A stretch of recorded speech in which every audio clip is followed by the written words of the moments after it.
You're listening to Jonesy's Jukebox on KLOS. It's late.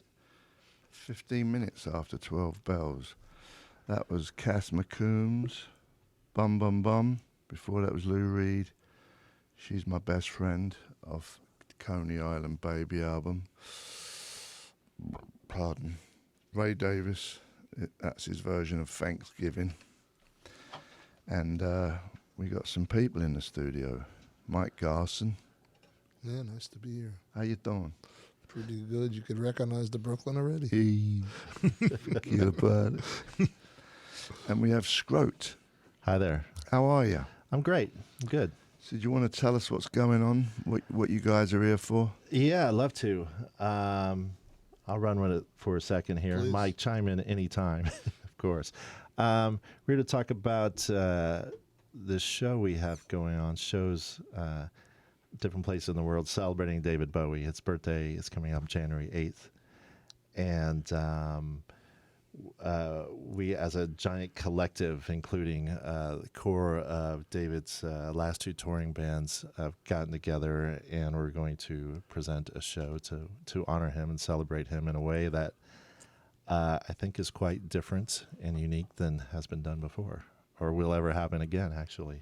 So is it going to be... No, obviously it's not going to be done simultaneously on his birthday. Correct. It's kind of through the month of January. So what country? Is England, I take it? So we are playing, we've announced slowly, I'm going to bust out a couple announcements here for the first time, but as things kind of progress and we've get a lot of interest for it, we've announced one by one. So we have a date in Tokyo on February 2nd. That's been announced. And we're playing London at the O2 Academy Brixton on David's birthday, right down the street from where he was born. Yeah.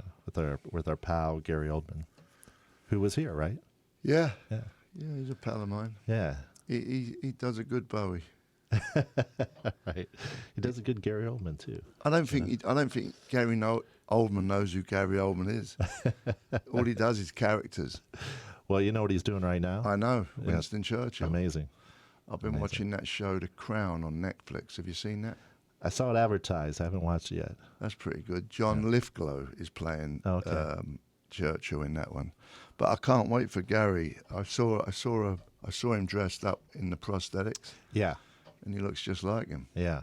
Hard to see Gary in there, huh? Once you know it's him, you can see a little bit from the side. Right. But amazing. Yeah. Prospects. What do they call it? Prosthetics. Yeah. Yeah. That's the one. So is he going to be doing the thing in England? Is he going to be involved? He is. This is all kind of grown out of a collective of pro players in L.A. That I'm a part of and lead a part of.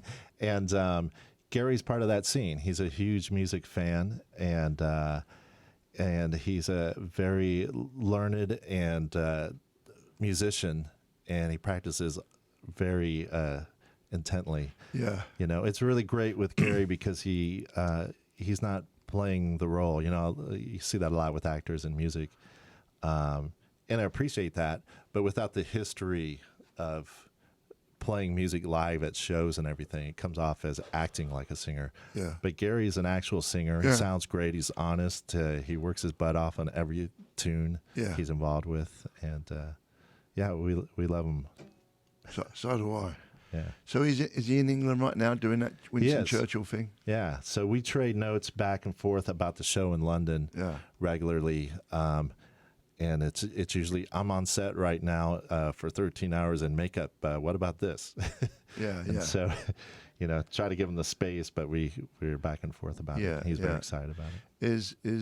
Is anyone else confirmed for England, or is that a secret? There is, but it's a secret. I've been sworn and spanked to not release. Too? Yeah. I haven't been there. Yeah, I know. Mike's in on everything. I'd like to get spanked. Mike, you're closer. So this is a trip. So this is obviously with Slick. Is he playing guitar in it? Yes. Earl will be there. Adrian Ballou will be there. Yeah. Mark Platty, who's played on a few of our tours and was a musical director. He played guitar also. Yeah. And Scrote, so we have a lot of guitar players. Jerry Leonard, who was our last music director, he's very good with the ambient guitar stuff. So Yeah. no shortage of guitars. Yeah. When did you first start playing with Bowie? Was it before Aladdin Sane? That was the first album Yeah. that I did, but I did the first American Ziggy Stardust tour. So it was 72. Yeah. So where did you play? Not many places, right? Well- Did you do the Santa Monica Civic We did. and in New York? Was he flying around at this time? No, we would wait for him. Yeah. I'd get to New York and just hang out for 5 days or something because he drove everywhere. In fact, when we went to Japan in 73, he took the Trans-Siberian Railroad Yeah. all around the world, and I was waiting for 9 days for him. You should have went with him. Could have wrote some songs. Well, I 7 Days to Kill. wanted to eat sushi. Yeah, I hear you. I hear you. But so how many shows did you do then? If that was what you were doing, hanging around for 7 days every time, Well, but between, I think, October and Christmas, we probably did 20, 25 shows. Okay. Yeah, we did quite a few. And how was the reception in the US with the look he had going on? It took a second. Yeah, It took a second.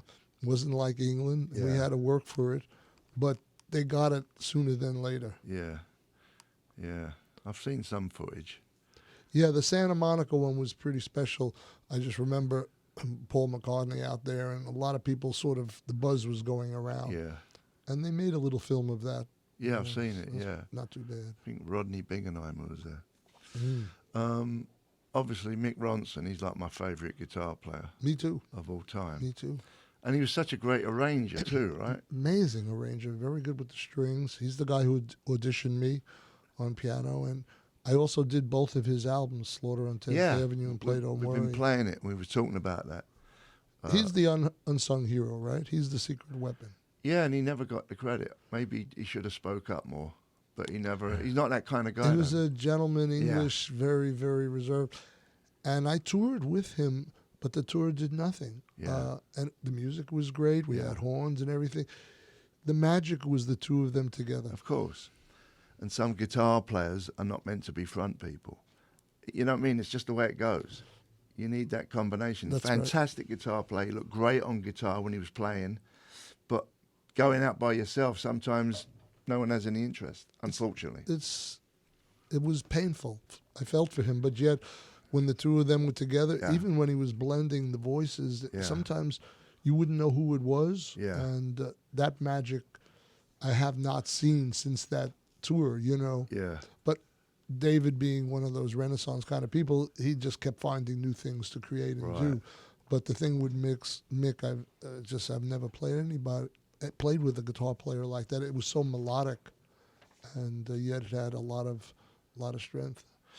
I had Woody on here a couple of months ago with Tony Visconti. Oh yeah, They were doing that. Holy, Holy. Yeah, and they played at the Wilton, and I made an amends to Woody because their last show at Hammersmith Odeon before Yeah. David said they were going to break up, they did 2 nights. I was a huge fan, and I went the first night, and when they quit after the first night, I knew that place. It's the Hammersmith Apollo now, but it used to be called the Hammersmith Odeon. I knew that place like the back of my hand. I was like the phantom of the Hammersmith Odeon. You the guy that stole our equipment? Yeah. Oh, nice Yeah. to meet you. Yeah. Heard Well, about actually, that. I Heard don't about think that. I made amends to Woody. The only one I haven't made amends to is the bass man, Trevor? Trevor. That's going to be hard because he's on the other side. Yeah, yeah. But I nicked his head. He had a Sun amp, Yeah. a couple of cymbals. David's mic, he had this little Electra voice one, Yeah. and I knew it was his because it had lipstick on the end of it. I had that and a few mics because they were recording it. I didn't know what the equipment was. I was just a huge fan, and I had to have some of it. And So it took me 40 years to I didn't know find the that. guy. You were I'm the the one, guy. huh? I knew something was missing that night, but now I know. so you was playing. I was playing piano then. I didn't. You got out of it, all right? I didn't. They're too heavy pianos. I couldn't carry piano. Well, I planned it that way. But anyway, sorry. Listen, it helped you. You know, he says it in the lyrics. Sounds better on a stolen guitar. There you go. And that went to my head. There you go. I said, if he says that, I'm going to make his dream come true. You had the perfect justification. What you got, Shovel?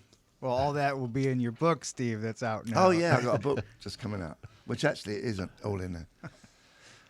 Should we play some music, or do you want to announce some more? I can make an announcement here. You know, that's pretty good. Dun, dun, That dun, you dun, dun, dun. kind of alluded to is, yeah, bring it. So for the first time, we are announcing that we'll be in Los Angeles at the Wiltern on January 25th, and that's exclusively here announced of all places. And Tuesday, I think Live Nation will put it out there, and next Friday tickets will be on sale. So when you do that, and how long do you play for, roughly? Well, that's been kicking around.